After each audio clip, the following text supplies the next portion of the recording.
Hello everyone and welcome for another video of Love and Wargames.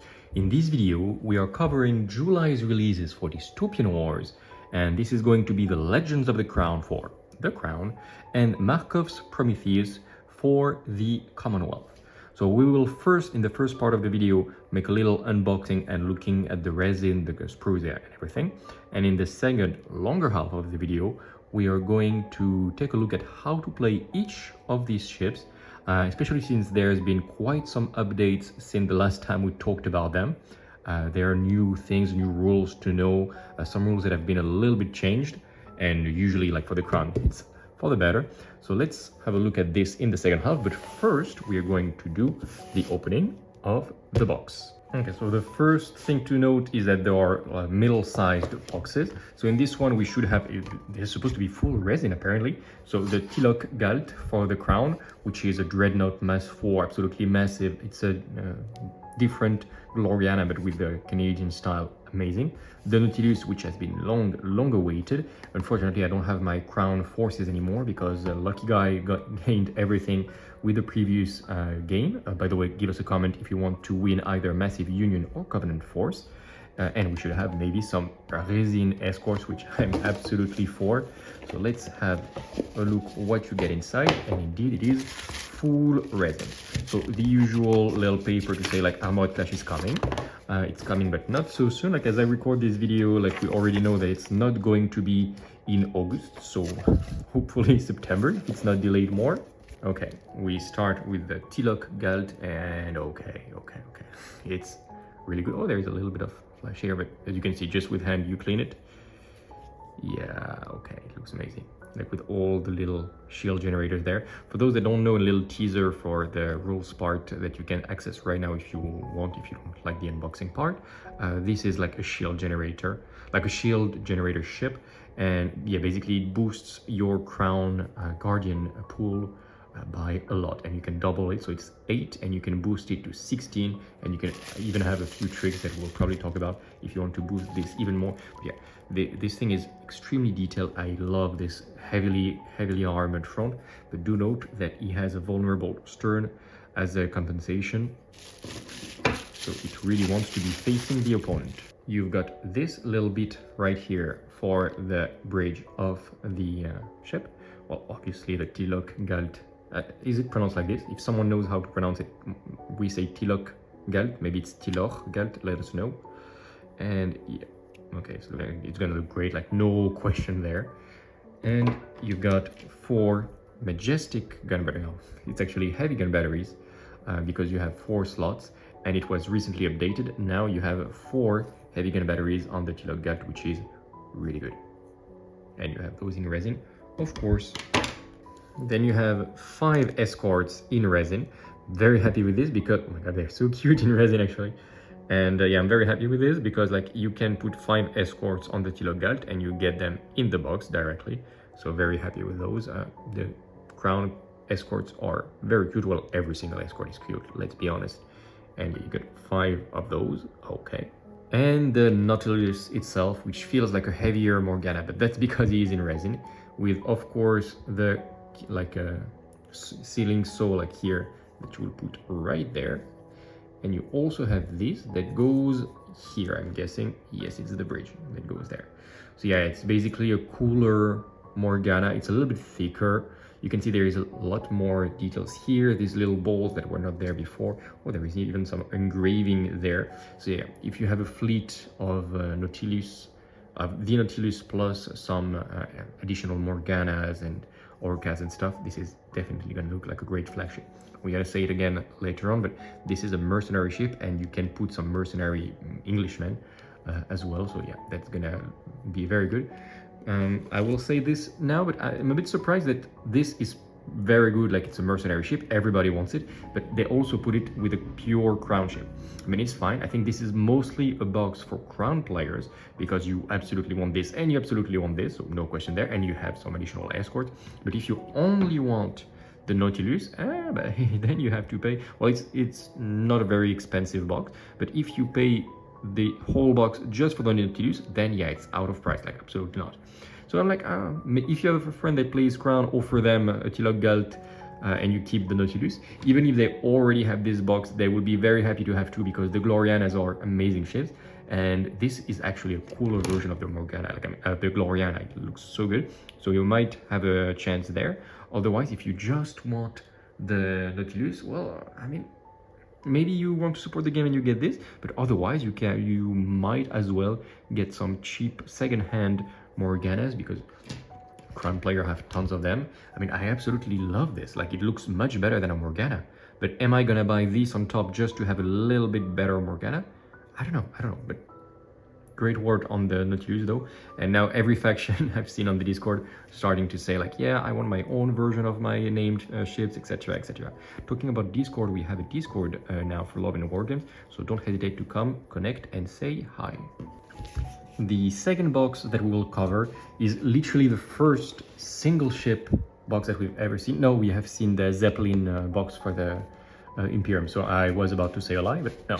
But it's very rare though to have one ship in one box. It looks massive like this. I think it's even bigger than real scale in this picture. And yeah, it's Markov's Prometheus. It's basically a Covenant ship, if you in the lore, a Covenant Hypatia actually, that was stolen by the Commonwealth, by Markov.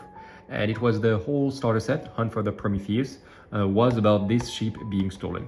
So back in Hunt for the Prometheus, you had the real Prometheus, because it was not converted yet. But since then, they brought it back to Russia. Past a little decade or something, the technology is spread around the world, maybe more than a decade actually. And now everybody has those ships. And the Markov's Prometheus, instead of just keeping it in the lab where it was examined, they put some railguns, some cryogenerators and some stuff. And they were like, you know what, we're gonna use it for our own purposes. So inside, I'm pretty sure it's gonna be full resin. Still this little thing for Armored Clash that we have just seen, okay. And there it goes, okay, you got a lot of things. So first of all, you got the hull of the Hypatia. I'm pretty sure this is just a normal Hypatia. Like, I'm 80% sure. Like, I'm not an expert, I didn't paint it, I never owned even an Hypatia myself. I'm pretty sure this is just the default Hypatia. If you recognize it, Covenant player, like this doesn't seem any different, the front. Yeah, I think the core is just the basic one. This though is absolutely not from the core Hypatia. This is the head of the, how do you fit it? This is the head of the bridge, and it's supposed to be there. There's supposed to be a building instructions somewhere. Okay, yeah, you do customize it here. Okay, to make it, indeed, to make it a bit more Commonwealthy, instead of just putting a ball here, you put this. You can still put a railgun on top of it, but it's gonna look like a Commonwealth ship. The same here. Okay, to convert these balls that usually are the shape of the Covenant weapons, you put this, and then you can put a normal Commonwealth weapon. Okay, quite good, and it will make it be a little bit higher. So instead of just being at the level of the water, it's going to be almost at the level of the deck. Just a little detail. You got a shield generator and a magnetic generator, which is like a default loadout for the Markov's Prometheus. You don't get any choice. And a shroud generator. We can be a little bit sad of a few things. Shroud generator for ships that have ablative armor is not great, and especially the shroud and the shield don't work together either. So apparently the Commonwealth studied this technology but didn't really understand how it was working. You also have 3 resin railguns. Great, we've seen the resin railgun already when we were looking at the Conestoga battlefleet set, or Hodinka was it? Well, the flying giant ship, this box. And yeah, still looks very good. You can make some nice energetic effect, I believe. And the last few things is, of course, the wings of the Commonwealth that you will be able to put, as you can see in the picture here, around the head, let's say call it headquarter. Since they apparently need to put diesel punk everywhere, the Russians. They even put diesel punk on this ship that has supposed to have its own energy here. But no, they will put some chimneys there to make some smoke, okay. And yeah, with this and everything, like, it's gonna look like a proper Commonwealth ship slash Covenant. Quite happy of this, like, it's gonna be really, really cool looking. I am very tempted of keeping this for my Commonwealth. Like, I wanted to make a pure Russian force, but like classical force. And this is such a force multiplier. We'll talk about it in the Tactica part and what to build. Well, more like Tactica than what to build in this case. And but I'm not sure it will look good in the middle of a Russian force. Like it has some things like this and the cryo generators and stuff, but it still reminds me so much of Covenant ship. You know what? I probably will keep this ship, get it painted anyway, because Commonwealth is going to be one of my main two fleets for Dystopian Wars that I'm keeping forever. And yeah, we will see in an upcoming battle reports, and by upcoming I mean by the end of the year, probably by the time my Commonwealth is fully painted to the higher standard of Carreau Miniature. By the way, subscribe to Top Secret Painting in the description if you want to see his channel where he's going to paint the fleet. But yeah, let me know what you think. Do you think it's gonna look good in the middle of Commonwealth ships because it needs to be in the middle to give his boost? Or do you think like it's gonna look too much like a Covenant force? Well, anyway, let us know in the comment. You also gain a chance to win a force either of Covenant, either of the Union. And without further ado, let's have a look in detail how to play those 3 ships that we have just unboxed. Okay, so let's talk about how to actually play those miniatures. So we're gonna first analyze the Legends of the Crown for the Crown 3.06A Orbat, which was quite recent. We probably will not see an update for a little bit. And the Commonwealth Orbat 3.05 when we're gonna talk about the Markov's Prometheus. And there I have a little bit more doubts because maybe like it's been a little bit of time that we didn't see an update for the Commonwealth, and I feel that there might be one in the near future, like end of summer, beginning of autumn. So we'll see how it goes. So as always, you have timestamps. If you are a Commonwealth player, you can skip right now to the Commonwealth part. Otherwise, let's go for the Legends of the Crown. So as we know, for the Legends, you get for 40 euros the HMCS Tilloch Galt, which is a huge ship, plus 5 Crown escorts, quite small, and the Nautilus, mass 2. So it is quite, I feel like you get more plastic, more resin with the Legends of the Crown, but it's okay because Markov's Prometheus is a massive ship as well for 35 euros. And as always, you have minus 10%, no, 5%, 10%.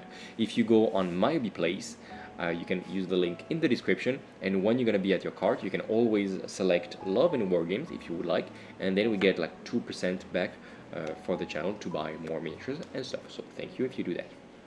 So we'll start with the Legends of the Crown. 40 euros, I feel it's a good deal for this massive battleship that is the Tilloch Galt and the Nautilus, which you really want, and 5 escorts is great. Markov's Prometheus, 35 euros for a single miniatures. It's okay if you compare to prices of, like, for example, Games Workshop. Yes, for sure, it's cheap because it's going to be quite, well, you've seen the unboxing. It is still quite a large ship, but do you want it or not? Or do you, like, if it's your only way to access it, great, perfect, it's beautiful. Otherwise, if you have a friend that has a few, like, way too many Covenant ships and he wants to sell you the Prometheus for 10 euros, then yeah, it's going to be a harder difficulty because you can't convert Markov's Prometheus. But if you're not in this specific situation, 35 euros for this ship is a fair deal. I will not say it's insanely great, but it's full resin, it's great, it looks good, and you probably will want to play with this guy at some point in your Commonwealth player life. Let's start with the thing that I'm most excited with, the Tilloch Galt. We've seen it a few times on the table, and there's been a Crown Orbat update recently. And yeah, this thing is just like, first of all, look at the appearance of it. I already loved the Gloriana ships of the Crown, and now this thing is just so massive and so tough. We're gonna have a look because, as you can see, it has 10,000 special rules. We have heard rumors about maybe the next version 4.0 of Dystopian Wars, that there is going to be less special rules. Hopefully yes, maybe more generic rules with not so specific wording, hopefully yes. But for now, we're gonna have to talk about all of this, so hang on to your seat. First of all, it's 360 points, so it's way up there in terms of pricing, yes, but this guy is tough as all hell. Armor 8, fair, Citadel 16, good for a battleship, 10 hull points before it gets crippled, and then 5. The first thing that I'm gonna talk about is this rule, which is line-hearted crew, which means that even if you're crippled, you're still gonna use the battle-ready value of your gunnery weapons, which is basically your 4 heavy gun batteries, all the time, except if you're in chaos or in disarray, which, okay, can happen. But with the Tilloch Galt, he's probably gonna want at some point to take literal points of damage instead of morale. So because he doesn't care that much about being crippled, he cares about reaching chaos in disarray, at which point he shoots with a way worse value for his cannons. So you need to be careful about that, but it means that this guy is going to be tough and is going to remain a huge threat all the way until the end. Why a huge threat? Because both the heavy broadside and all the gun batteries have lethal characteristic. So first of all, it means that you gain +1 to your action dice when one or more weapon supports. This is especially good with heavy firepower, because it means you're basically gonna throw a dice pool of 30 dices if you link 3 heavy gun batteries together. If you have a 4th one, it's even better. Maybe you will want to replace one of them with a Guardian Generator to go to Guardian Generator 8. We'll talk about this in a second. Lethal means, like, on top of that, if your target is quite close, within 20 inches, but it's okay, that's why you want them, and you make double or greater the initial mass of the target as explosive hits, so you're shooting at someone mass 2, you made 4 explosives, someone mass 3, you made 6 explosives, and etc, etc, then you gain devastating.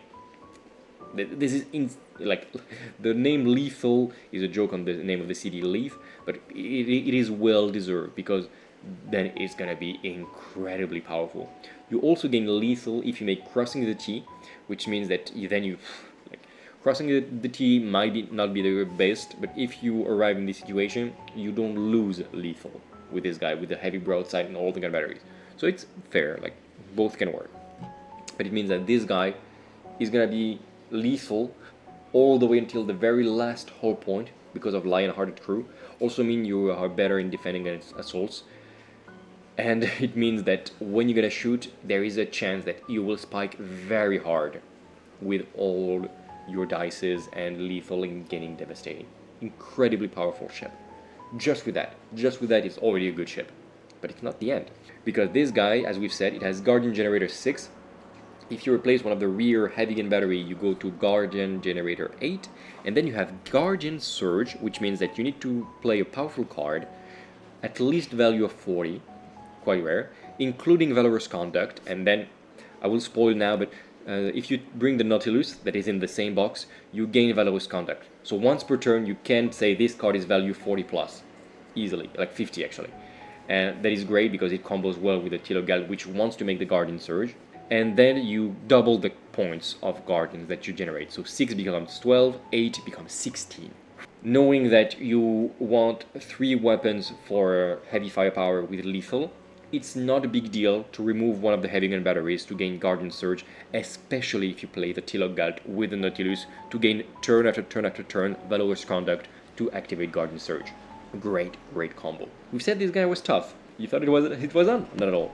It has ablative armor from the front, which means that this guy, if you shoot him from the front while he's charging, he has heavy torpedo salvo, of course. And he has mass 4, so it means the first 4 explosive hits of your opponents do not explode, except if he has specific rules like rail or piercing specifically. You have this great protection that is extremely good. Like this guy, armor 8, citadel 16, great guardian value, incredible ADV and SDV because he's gonna be ADV 8, SDV 6, +2 because of loyal shipping and thus he remains, +2 when he's next to within 10 inches of crown, which is going to be almost always, so you're going to be ADV 10, SDV 8, ablative armor 4. This thing is extremely tanky. Even the Commonwealth is jealous of how tanky the Tilloch Galt is. Incredible ship.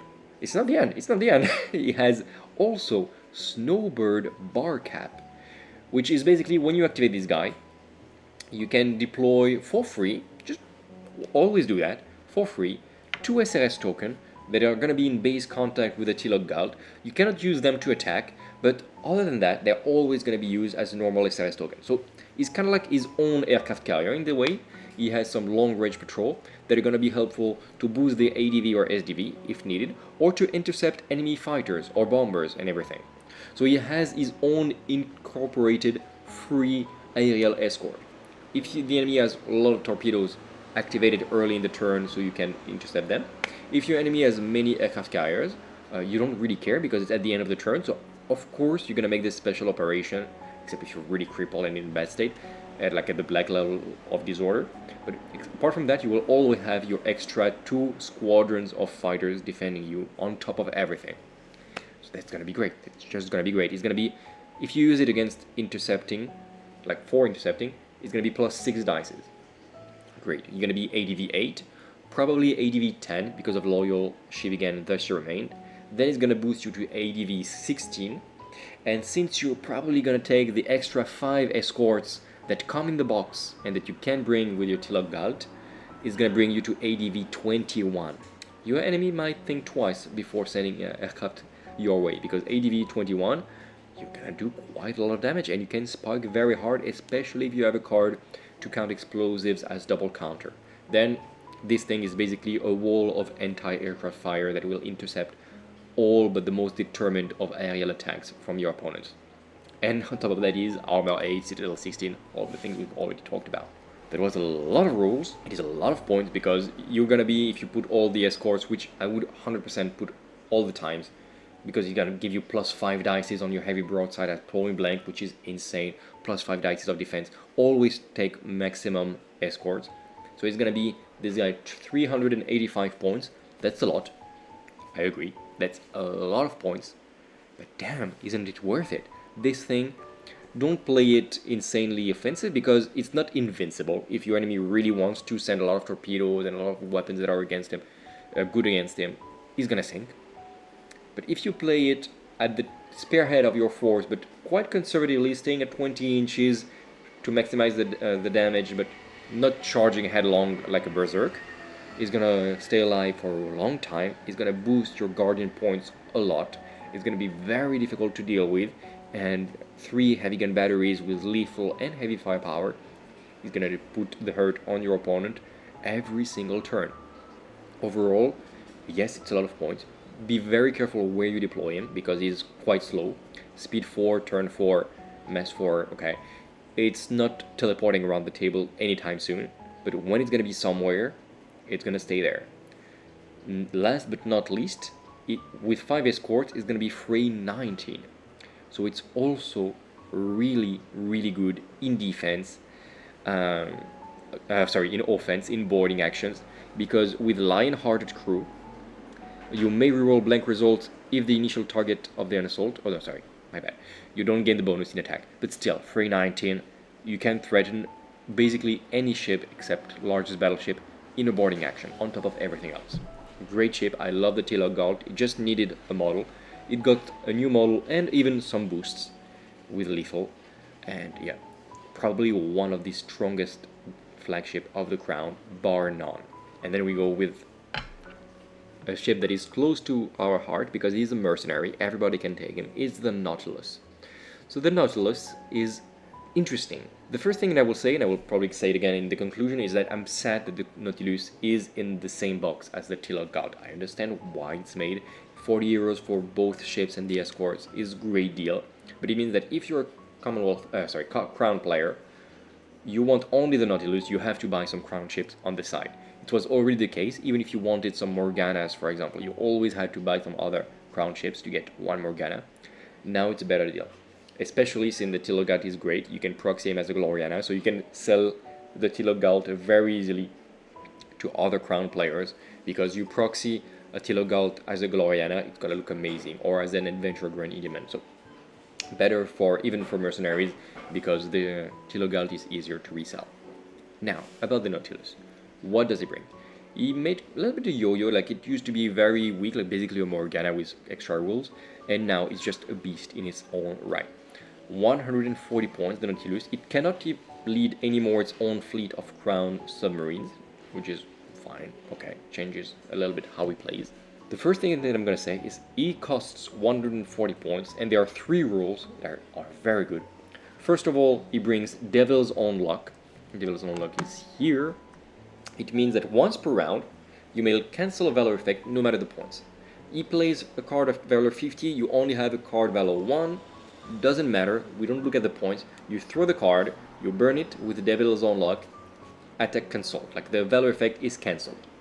Amazing rule, and just for this, 140 points, it's already fair price. On top of that, the mercenary fleet of the Nautilus has 2 bonuses and then you will buy it with the Nautilus because it's the ship that goes with it. You gain command override, so once per game, full reroll. You need to do this before you start to reroll, etc. You just cancel, like you make a roll, it's terrible. You don't even start to say like, yeah, I reroll blanks. No. You say this roll is terrible. I just grab everything and throw it again. It's good. Even better than command override though is Valorous Conduct. We've talked about it with the Tilloch Galt, but this allows you turn after turn to turn one of your cards into a 50 points card when you declare Valorous Conduct.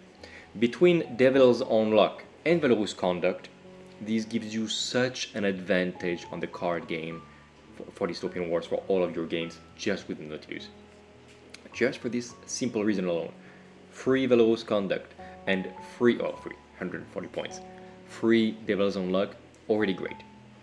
Now, on top of all these rules, what do you get as an actual ship? It's a submarine, the Nautilus, obviously. You get Armor 6, which is low, okay, it's basically a cruiser side, good for a submarine. Citadel 15, which is insanely high for a submarine. This might be the submarine with the highest citadel of the game. 5/4 hull points, which is again very high for a submarine. And yeah, Fray 9, ADV 1 low but normal, and SDV 5, which is good.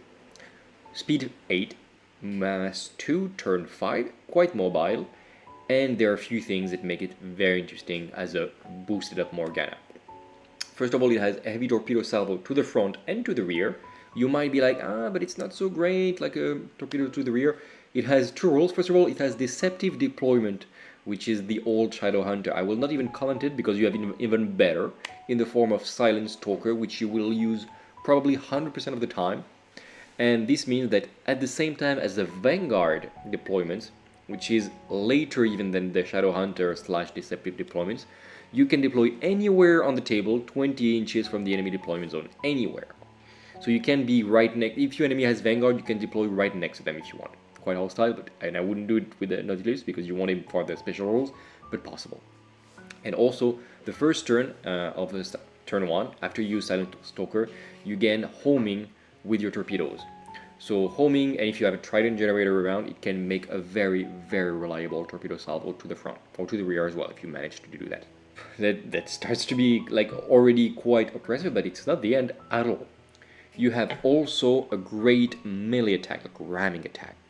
First of all, you have a Vengeance Skill Saw, which is ramming 12, piercing and sustain, which means that if you move enough, you're gonna end up with 5 plus 12, 17. You're gonna have basically 20 dices of ramming if you target a surface unit. Actually 23 if you target a surface, 20 otherwise. And piercing and sustained. Basically a critical on anything, 2 criticals on any ship that you target, just with that. That's really, really powerful. Like, nothing bad to say about it. You also have Fury of Nimue, which is a Captain Nemo, I guess, in this version of the game. And it means that if you destroy a ship with ramming, which is easy, or assault, which is harder because you're Fray 9, then you gain some bonus point, like another victory point. Great. And you reroll all blanks in attacks and assaults. So it counts, ramming counts as an attack, if I followed well the Discord discussion. Assaults, obviously it works. Torpedoes work as well, everything. If you target a mass 3 or more. So Silent Stalker with homing, rolling blanks thus, is great against mass 2, for example. Otherwise, if you target mass 3, you're always going to be rerolling blanks anytime, all the time. So that's great. Also includes your ramming actions. So you're going to be sustained, so rerolling blanks, rerolling another type of dice, piercing, 20 dices. That is a lot, and I mean a lot of damage for a ship that is 140 points. Full steam ahead allows you to go a bit faster, okay, great. Chowkidar crew means you forget the red level of disorder, emergency, although you still count as being in the red. And when you make a ramming action, no disorder, great, you really want this, of course, because you're going to be trying to ram as much as possible. And you gain 2 additional dices for the repairs, so you're going to throw 4 dices for repairs, which is great. You're also unstoppable, because yeah, it's in the end, you're also unstoppable, which means that when you make a ramming action, basically you teleport on the other side of the guy, and it used to mean that you can ram a few people in a row. I don't think it's the case anymore, but it's still like, it's you are not stopped by people being in your way for ramming. You can just scroll through the entire enemy fleet and deal a ton of damage. Overall, the Nautilus for 140 points, I have to say it's basically enough to include. Like, you gain so much. Like, I think it's gonna be nerfed at some point in the future, because you pay 140 points flat, which is strong cruiser price, like if I have to compare, and you gain an incredibly powerful submarines with 1,000 special rules.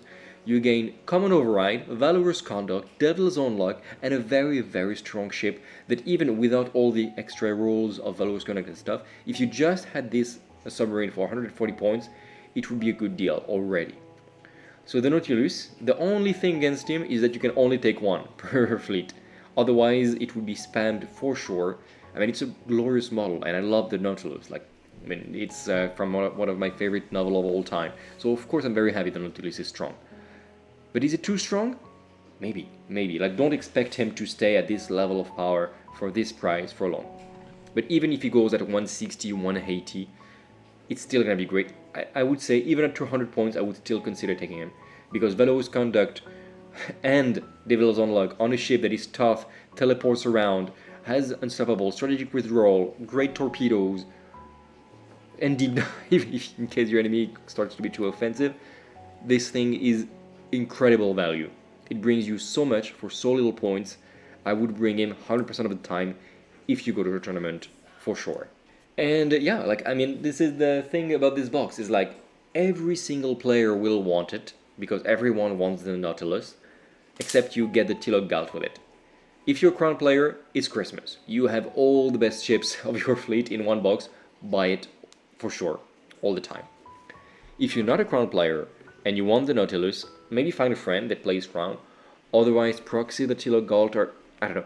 The Nautilus is such a good ship. Remember that you can proxy a basic Morgana as the Nautilus. It's exactly the same footprint. The Nautilus is more beautiful, of course, but if you're a competitive player on Dystopian Wars, it might happen, who knows, then you can just play a normal Morgana that you can get for very cheap. Otherwise, this box is insane value. Like, you pay 40 euros, 36 with a 10% code, 10% discount if you go on My Hobby Place. 36 euros for those ships that are going to bring so much value to every single of your list. Yes, for sure. Jump on it as soon as you can. Yep, I hope that every faction will get this, because this is so good for the Crown that I really hope the Alliance and the Imperium doesn't need, the Sultanate and everyone will get as strong a set of hero ships as fast as possible, because damn, everybody's gonna be jealous when they see how good this box is for the Crown. And this ship for the Commonwealth is also a very, very strong ship. Markov's Prometheus is not a battleship as a Tilloch Galt or with a ton of support rules for your entire fleet as the Nautilus. This guy is a generator ship, which means that he's going to bring something that is very lacking for the Commonwealth, which is a bubble of generators for your fleet. This guy is 265 points, so quite up there in terms of a battleship price. It is way weaker and more fragile than a Borodino, for example, which is even cheaper. It's going to be Armor 7, Citadel 13, 6/6 hull points. Not great for the battleship. And it has few other rules. The worst one is going to be Experimental Generator Ship. It basically says it is a generator ship, so everybody within 7 inches, if they are a mass 2, I think, yeah, mass 2 or greater, and a surface unit, so you need really to be in this category, within 7 inches, which is not great bubble, is going to benefit from a shield generator, a shroud generator, and a magnetic generator. We're going to talk about those generators in a second, but this is basically the rule of all generator ships, except that since it is experimental, first of all, the cryo generator of the Markovs cannot be shared. Fair, absolutely fair. But also, when it dies, automatically there is going to be a catastrophic explosion for all friendly models within 5 inches. So automatically 4 points of damage, 2 points of disorder, drought, and catastrophic like a critical damage on everyone in 5 inches. Which means that all the damage you saved with the shield, with the shroud and everything, can be cancelled just because you take 4 damage flat, and it can just finish you off for sure. With side of this, it means that you really need to micro really well so your Kutsov and your Norwils can stay exactly between 5 and 7 inches, so you don't die outright. And then they're going to be very strong because they're going to get a shield, which they really want, because yeah, everybody wants. Shroud is not great because you already have ablative armor. It can be useful against some specific weapons or against huge dice pools, okay. And magnetic can also be very good if your enemy brings a lot of SLS. But apart from that, it brings so much complexity to your positioning, because you really want to be careful where your Markov is, where your other ships are, because you have this 2 inches band between 5 and 7 inches where you want to be to get the benefits but not get the catastrophic explosion. That is going to be hard. And it's very powerful for competitive players. There's absolutely 100% the list that you can build of the Markov's Prometheus, only Borodinos and Kutsovs and Norilsk all around, and it's going to be a pain to deal with, because Borodino with a shield power 4 and Norilsk and Kutsovs with shield power 3 respawning with quantities of quality is going to be extremely annoying to deal with. But it's really for competitors, I have to say, because most casual players will not position themselves well, because it's going to be so hard for your, like, it's a huge mental charge, and if you make one little mistake you're going to get punished. And yeah, it's not very fun for your opponent to just bounce off of your ships because you have all the defensive rules of the world and you pay your chips. Your Kutsov is 90 points because it doesn't have a shield, because it doesn't have a shroud and everything. And of course you're gonna multiply your power of your fleet, and that's it.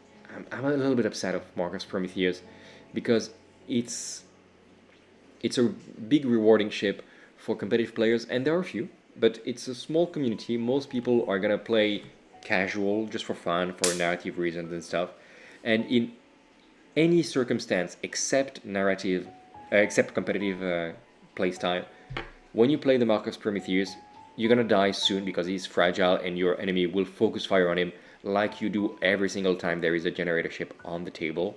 And then he's gonna explode and everybody's gonna die around him. And you're gonna be like, why did I even bring this guy instead of proxying him as a Borodino? Unfortunately. He also has a fun fluff rule, which is a traitor's mark. If he dies and your opponent is enlightened, you gain your opponent gains +1 points. It's fun. He also has 3 tri-railguns, which is his good weapon. I put the stats there. With heavy firepower, if you can manage to pull it off, for example with the Nautilus giving you valorous conduct, it's going to be a lot of damage. Without heavy firepower, it's much more underwhelming, let's say. It also has a cryoblast from a cryogenerator, which is fine. You can pop icebergs. A bit underwhelming for now. Let's hope there's going to be a Commonwealth Orbit update that makes you want to pop icebergs. Otherwise, it's a great blast at 20 inches, devastating, which can clear out quite a bit of the mass ones if you're lucky. And yeah, that's going to be it about the Markov's Prometheus. Basically, it's a very good shield generator. That's his main purpose. It boosts your shield at +1, so Kutsov are at mass 3 technically for the shield. Borodino is going to be at mass 4. That's why you bring him. The Markovs himself is going to be at mass 4 for the shield. Okay, fine.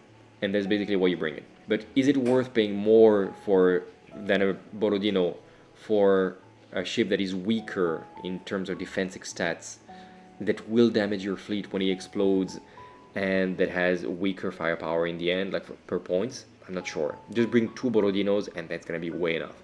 If you play at 3000 points and you try to make as competitive a list as possible, yes.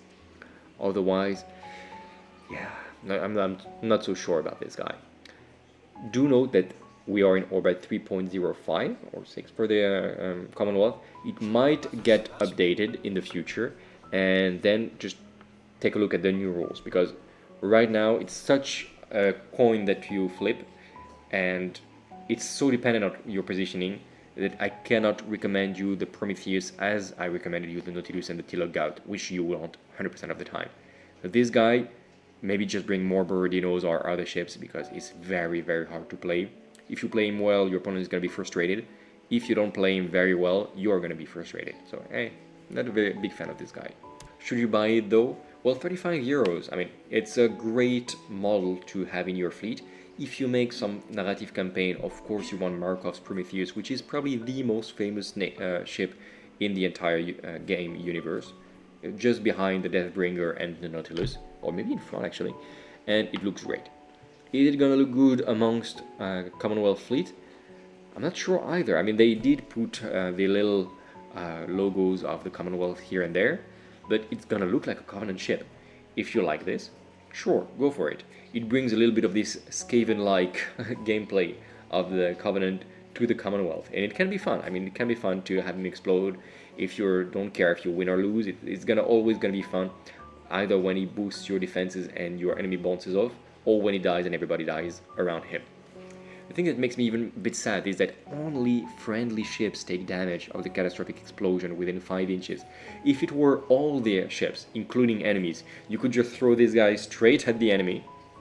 Everybody's gonna die around him, friends and foes and everything, and it's gonna be a lot of fun. But only friendly ships dying when they explode feels like, why? It's a huge nuclear explosion. Why the enemies, mass ones, don't die from this? Really, really a bit sad. I do believe in my Commonwealth player hearts that it will get updated somehow in the future, and then really pay attention on this. So far, Legends of the Commonwealth, great box, buy it if you're a current player for sure. If you're not a current player and you just want the Nautilus, ask your friends if you can share the box, but yeah, the Nautilus is a great ship. Markov's Prometheus, good model, looks great. It's not a terrible ship either. I mean, you don't auto lose with this, but just be very, very careful when you play it, because it can bring more pain on your fleet. It can kill your entire fleet if you don't play him well, so be very careful how you play him. It's a very good ship if you know how to play him. Otherwise, yeah, maybe just buy another star set of the Commonwealth and bring more Boroddinos to the table, because that's what the Commonwealth so far is all about. Okay, thank you for having watched until the end. Let us know your comments. Are you gonna get a Nautilus? How do you see the Markov's Prometheus? Do you think he's worth bringing if you're not really about to micromanage your positioning well? What do you think about those 3 ships? Let us know in the comments. You might win a Covenant Armada, which would go well with the Markov's Prometheus as a mercenary fleet, or a Union fleet, which is just a good fleet all around. Subscribe, share, all the YouTube things. Thumbs up also really helps. Thank you very much, and until the next video, remember to keep things fair in love and war games.